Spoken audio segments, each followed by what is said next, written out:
मेरे प्यारे मित्रों, आज मैं आपके सामने बहुत ही इम्पोर्टेंट सवाल रखने जा रहा हूँ। मित्रों, यह कई कॉम्पिटिटिव एग्जामों में पूछा जा चुका है। मित्रों, अभी हाल फिलहाल में आपके यह बिहार पुलिस में भी पूछा गया था। और मित्रों, यह आपके बीपीएससी टायर 4 के लिए भी बहुत ही इम्पोर्टेंट है। मित्रों, उसके बाद यह आपके रेलवे ग्रुप डी के लिए भी बहुत ही इम्पोर्टेंट है। मित्रों, यह एमटीएस बिहार पुलिस में भी कई बार पूछा जा चुका है। आपके पास जो पिछला जो भी क्वेश्चन बैंक होंगे उसमें आप देखेंगे तो ये इससे रिलेटिव बहुत सारे सवाल मिल जाएंगे। मित्रों, यह बनाना बहुत ही आसान है, बस इसको केवल एक बार देखेंगे, अभ्यास करेंगे, एक बार देख ले पूरा तो यह बनाना बहुत ही आसान हो जाएगा। मित्रों, चलिए मित्रों हम सवाल की ओर चलते हैं। तो देखेंगे मित्रों, यह पहला सवाल जो है हमारा यह औसत से रिलेटिव है। मित्रों, सवाल इस प्रकार है कि पी और क्यू की औसत मासिक आय 5050 रुपया है। क्यू और आर की औसत मासिक आय 6250 रुपया है और पी एवं आर की औसत मासिक आय 5200 रुपया है। तो पी की मासिक आय बताना। तो मित्रों, यहाँ पे देखेंगे कि जो भी सवाल सामने रखा है, जैसे पी और क्यू रखा है, तो इसकी मासिक औसत मासिक आय बोल रहा है, यानी कि औसत के साथ बोल रहा है। तो औसत में तो जान रहे हैं मित्रों कि जितना संख्या होता है उतना से भाग भी करना होता है, उतनी संख्या के नंबर से भाग करना होता है। जैसे मान लीजिए 2 संख्या है तो 2 से भाग करना होता है, 5 संख्या है तो 5 से भाग करना होता है। तो मित्रों, इस तरह हम देखेंगे क्या कि यह हमारा सवाल सामने है। तो सोल्यूशन क्या दिए, कुल आय बराबर। तो कुल आय क्या होगा मित्रों, तो पी प्लस क्यू, क्योंकि औसत है पी प्लस क्यू बटा 2, औसत के साथ पी और क्यू 2 हो गया, तो 2 प्लस क्यू और आर बटा 2 प्लस आर और पी बटा 2। मित्रों, इस प्रकार यह इसका औसत है, पी और क्यू की औसत मासिक आय इतना है। तो ये औसत मासिक आय है पी क्यू का, ये औसत मासिक है क्यू आर का, और ये औसत मासिक है आर पी का। तो मित्रों देखेंगे यह औसत मान है, इसलिए इसका भिन्न का जोड़ बन गया। मैंने भिन्न का जोड़ बना लिया, 2 2 2 का लघुत्तम 2 हो गया, ये पी क्यू हो गया, ये क्यू आर हो गया, ये आर पी हो गया। मित्रों, इसके बाद देखेंगे कि यहाँ पी 2 गो है, क्यू और क्यू 2 गो है, और आर भी 2 गो है। तो सब 2 2 है तो 2 कॉमन ले लिए मित्रों, तो पी क्यू आर बच गया, पी क्यू आर। और इसको जब 5050 6250 और 5200 को जोड़े तो 16,500 रुपया 16,500 रुपया हुआ। तो मित्रों ध्यान देंगे, यहाँ देखिए मोटा मोटी राउंड फिगर है 5000 है, ये 6000, 6 5 11 11 5 16 16। यहाँ देखिए 50 25 300 50 रुपया 250 300 रुपया और 200 3 2 500, यानी 16,050। आप इसको जोड़ लेंगे, जीरो के 0 0 0 0 0 5 5 10 के 0 हाथ में 1 2 2 4 4 4 4 2 2 4, एक बचा था 5 5 5 और 6 5 11 11 5 16 16। तो मित्रों 16,500। तो इस प्रकार आप देखेंगे P plus Q, Q plus R, R plus P बटा 2 बराबर 16,500। इस सबको कॉमन लिए तो 2 P plus Q plus R common में हो गया, 2 से 2 कैंसिल हो गया मित्रों, इसलिए पी क्यू आर बराबर हो गया 16,500, जो जोड़ने के बाद आया 16,500। अब चूंकि हम जान रहे हैं कि हमको पी का मान निकालना है, जान रहे हैं कि हमको किसका मान निकालना है, पी का मान निकालना है। और मित्रों आप ये समझ सकते हैं कि पी क्यू आर में से क्यू आर घटाएंगे तभी पी का मान निकलेगा। सिंपल सी बात है कि अगर पी क्यू आर है तो क्यू आर को घटाने के बाद पी निकलेगा। इसलिए हमने सबसे पहले क्या कर लिया मित्रों, क्यू आर का मान निकाल लिया। तो क्यू आर का वैल्यू कितना दिया है मित्रों, क्यू आर का वैल्यू, क्यू और आर की औसत मासिक आय 6250 है, यानी 6250 है। तो ये औसत मासिक आय, इसलिए 2 से इसमें डिवाइड होगा, तो ये भाग वाले जाके गुना में, तो जब 6250 में 2 से गुना किए तो 12,500 रुपया हुआ, यानी क्यू आर का वैल्यू कितना निकल गया मित्रों, तो क्यू आर का वैल्यू 12,500 रुपया निकला। अब हम निकाल लेंगे क्या मित्रों, पी की कुल आय। तो आपको पता है मित्रों कि पी का मान निकालने के लिए क्या करेंगे, P plus Q plus R में से क्यू और आर को क्या कर लेंगे, घटा लेंगे। तो अब हमें यहाँ पे पी क्यू आर का ही वैल्यू पता है 16,500 माइनस क्यू आर, तो क्यू आर का वैल्यू भी पता है क्या मित्रों 12,500, तो 12,500। अब 16,500 में से 12,500 घटाएंगे तो मित्रों 16,500 और 12 में से 12,500 घटाएंगे तो 4,000 बचेगा। सिंपल सा हिसाब है, 0 से 0 कैंसिल, 0 से 0 कैंसिल और 5 से 5 कैंसिल, तो हो गया क्या, 6 में से 2 जगह तो 4 और 1 में से 1 कैंसिल, यानी 4,000, यानी पी का वैल्यू हमारा क्या हो गया मित्रों, 4,000 हो गया। आप चलेंगे मित्रों, इस प्रकार हमारा यह औसत का मान निकल गया मित्रों। इसी प्रकार जैसे आपने पी का मान निकाला उसी प्रकार आप क्यू का भी मान निकाल सकते हैं, उसी प्रकार आप आर का भी मान निकाल सकते हैं। अगर पी का मान निकालना था तो क्यू आर घटा दिए, अगर क्यू का मान निकालना रहता तो पी आर घटा देते, अगर आर का मान निकालना होता तो पी क्यू घटा देते।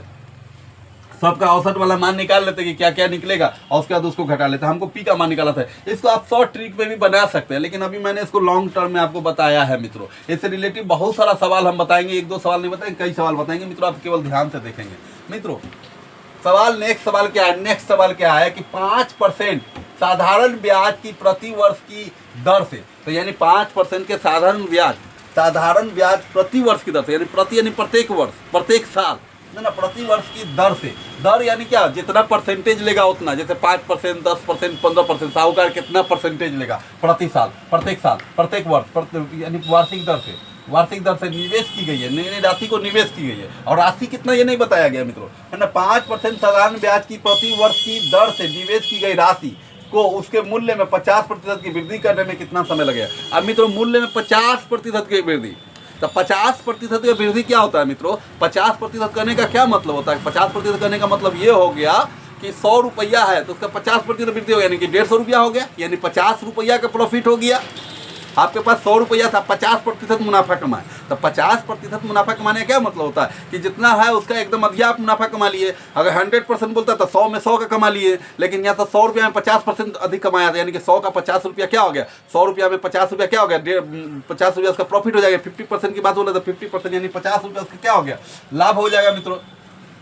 तो देखेंगे सवाल हमारा क्या कि हमारा कि मूल्य 100 है, मान लिया, क्योंकि यहाँ पे राशि नहीं दिया हुआ है, तो राशि नहीं दिया हुआ तो 100 मान दिया। और 50% मूल्य की वृद्धि, तो मूल्य 50% मूल्य में वृद्धि कितना हो जाएगा, 50 रुपये वृद्धि हो जाएगा, नहीं 150 हो जाएगा, तो 100 और 50 150 रुपया हो जाएगा। और दर हमको 5% दिया है, समय नहीं पता है कि समय कितना है। तो मित्रों सिंपल एसआई का फॉर्मूला क्या होता है, सिंपल इंटरेस्ट बराबर क्या होता है, पी ये मूलधन आर यानी दर, टी माने समय बटा 100। यह फॉर्मूला होता है एसआई बराबर पी गुने आर गुने टी बटा 100। आप इसको सिंपली याद रख सकते हैं, कितना सिंपल हिसाब है। साधारण ब्याज बराबर क्या होता है, एसआई बराबर होता है पी गुने आर गुने टी बटा 100, है ना। तो एसआई बराबर पी गुने आर गुने टी, पी से क्या हो गया मित्रों, पी से प्रिंसिपल यानी मूलधन, आर से क्या हो गया रेट यानी दर, और टी से क्या हो गया समय, टाइम यानी समय बटा 100। अब देखेंगे मित्रों एसआई यानी कि साधारण ब्याज कितना दिया था, ब्याज हमारा कितना है, 50% की मूल्य की वृद्धि होती है, यानी 50 रुपये वृद्धि होता है, यानी 50 रुपया लाभ होता है, यानी 50 बराबर पी हमारा कितना दिया, तो पी तो हम मान लिए 100, तो 100 आर कितना है, तो 5% है, यानी 5%, दर ही हमने लिख लिया 5%, और टी हमें पता नहीं निकालना है मित्रों, निकाल लिया बटा 100 फार्मूला से मित्रों 100 से 100 कट गया, तो ये 5 गुने टी बच गया मित्रों। तो 5 गुना वाला ना के भाग भी, तो बचेगा क्या टी, यानी टी बराबर 50 गुने 5, सॉरी टी बराबर 50 बटा 5, यानी 50 में 5 से भाग करेंगे तो 10, यानी 10 वर्ष में यह राशि 50% की वृद्धि करेगा। जो भी राशि है यह 10 वर्ष लग जाएगा इसको क्या चीज करने में। तो आप सिंपली मित्रों समझेंगे बात को कि अगर 5% साधारण ब्याज की दर से बोला, साधारण ब्याज में कोई एक्स्ट्रा इंटरेस्ट नहीं जुड़ता, यानी चक्रवृद्धि ब्याज नहीं, साधारण ब्याज है। तो मान लीजिए एक साल में वो 5% कमाता है, तो 50 रुपया कमाने में कितना लगेगा, 10 साल लगेगा, 5 रुपया 5 रुपया 5 रुपया, यानी 10 साल लगेगा उसको 50 रुपया कमाने, यानी 50% कमाने में उसको कितना लगेगा, 10 वर्ष। ये सिंपल भी आप यहीं पकड़ सकते थे सवाल को कि 5% की वार्षिक ब्याज की दर से 50% कमाने में कितना लगेगा, 5 है तो वार्षिक दर पहुंचने के लिए उसको क्या लगेगा, 10 साल लग जाएगा। सिंपल सी बात है, सोचिए 5 गुने 10 50 होता है, 5 गुने 10 यानी कि 5% है, तो 50% पूरने के लिए उसमें 10 से गुना करें, यानी 10 वर्ष आंसर हो गया मित्रों, तो 10 वर्ष। तो आप इसको शॉर्टकट में भी समझ सकते थे, और इसको हमने लॉन्ग टर्म में प्रोसेस में भी आपको बता दिया मित्रों। अब ध्यान देंगे मित्रों, मेरे सामने अब जो है यह तीसरा सवाल है मित्रों, ये बहुत ही इंपॉर्टेंट सवाल है और फिजिक्स का नॉर्मिकल है मित्रों, है ना। फिजिक्स में ये सवाल आती है, आपसे भी प्रतियोगिता संबंधित परीक्षाओं में यह पूछा जाता है, बहुत सारे कॉम्पिटिटिव एग्जाम में यह पूछा जाता है सवाल मित्रों। बहुत ही इजी सवाल है, इसको केवल ध्यान से देखिए, एक बार देखिए जिंदगी भर याद रहेगा, है ना। कैसे, तो 4 ओमेगा है मित्रों, प्रत्येक प्रतिरोध वाली 3 प्रतिरोधों की एक समबाहु त्रिभुज के आकार में जोड़ा गया है, किन्हीं 2 कोनों के मध्य प्रभावी रेजिस्टेंस होगा। तो मित्रों आप पहले सवाल को समझेंगे, सवाल क्या है कि 4 ओमेगा प्रत्येक प्रतिरोध वाली 3 प्रतिरोधों को एक समबाहु त्रिभुज के आकार में जोड़ा गया। समबाहु त्रिभुज किसे कहते हैं मित्रों, समबाहु यानी समबाहु यानी कि जिसके सभी भुजाएं यानी बाहु बराबर हो, सम यानी समान है, बाहु माने भुजा यानी जिसके तीनों भुजा बराबर। त्रिभुज में हमेशा 3 ही भुजा होता है, 4 और 2 नहीं होता है मित्रों, ठीक ना। तो समबाहु त्रिभुज बोल दिया तो इसका मतलब जिसका समबाहु यानी समान भुजा वाला, यानी कि तीनों भुजा आपस में क्या हो मित्रों, बराबर हो, तो समबाहु त्रिभुज। इसका मतलब हो गया कि प्रत्येक भुजा 4 ओमेगा का होगा। मित्रों मैंने यहाँ फिगर ड्रॉ कर दिया है, आकार में जोड़ा गया है किन्हीं 2 कोनों के मध्य, और उसी में त्रिभुज में किसी 2 कोण के मध्य क्या किया गया, रेजिस्टेंस जोड़ा गया, रेजिस्टेंस जोड़ा गया ताकि लाइट को, करंट को स्विच ऑफ और स्विच ऑन किया जा सके। तो मित्रों मैंने देखा कि हमारा ये रेजिस्टेंस हो गया, 2 कोनों के मध्य प्रभावी रेजिस्टेंस होगा। तो ये मान लो कि हम बी और सी के बीच में रेजिस्टेंस जोड़ दिए मित्रों, ठीक ना। ये भी 4 ओमेगा और 4 ओमेगा, और इसके बीच में मैंने रेजिस्टेंस जोड़ लिया। मित्रों आप गौर से देखेंगे तो BC समानांतर है इसके, ये आपस में समानांतर है मित्रों, है ना। दूसरे नंबर आप देखेंगे कि बीसी समानांतर किसके साथ, बीसी समानांतर इसके भी हो जाएंगे, इसलिए AB तथा BC प्रतिरोध श्रृंखला क्रम में जुड़े हैं। AB तथा BC, AB तथा BC, BC AB AB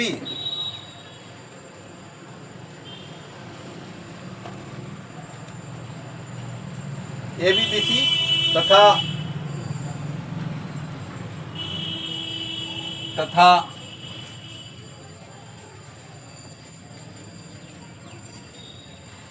AB BC में तो ध्यान देंगे, AB BC तथा AC प्रतिरोध श्रृंखला क्रम में जुड़े हुए हैं। ये सब देख लीजिए मित्रों, तीनों क्या है, श्रृंखला क्रम में, AB भी श्रृंखला क्रम में, BC भी श्रृंखला क्रम और AC भी श्रृंखला क्रम में है। तो ये श्रृंखला क्रम यानी कि क्रम में जुड़े हुए हैं। अब यहाँ देखेंगे क्या कि AB प्लस AC को किए, AB और AC को किए मित्रों, 4 4 जुड़ के 8 हो गया। इसका मतलब है कि आप पहले ये तो समझिए कि समबाहु त्रिभुज जो बना हुआ है ये एक ही तार का बना हुआ है मित्रों। तो अगर इसको सीधा करेंगे तो ऐसे सीधा हो जाएगा, इसी को मोड़ के समबाहु त्रिभुज बना लिया गया। तो आप ध्यान देंगे मित्रों कि ये दोनों भाग जो है इसको सीधा करने पर क्या हो, 4 4 8 यानी 8 ओमेगा हो गया मित्रों। ये हमारा क्या हो गया, 8 ओमेगा। आप ध्यान देंगे मित्रों, इसलिए हमने क्या मान लिया कि AB प्लस AC समानांतर है किसके, BC के। ये हमारा समानांतर है मित्रों, इसके समानांतर हम मान लिए, ठीक है, इसके समानांतर, इसलिए हम समानांतर बोल दिया मित्रों। अब हम क्या करेंगे, इस लाइन को नहीं भी लिखेंगे तो चलेगा मित्रों, है ना, समानांतर है। अब ध्यान देंगे मित्रों कि हम इसका क्या निकाल लेंगे, तो इसका हम रेजिस्टेंस निकालेंगे। तो 1/R का मान निकालेंगे। तो 1/R वाला फार्मूला क्या होता है, 1/R1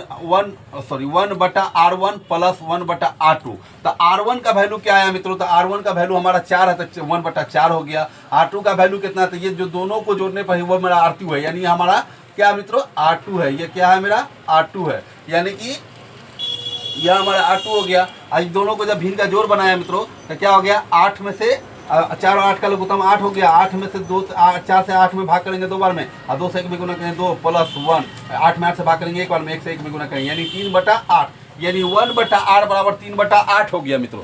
1/R बराबर 3/8 ओमेगा हो गया मित्रों। और यह ओमेगा जो है मित्रों,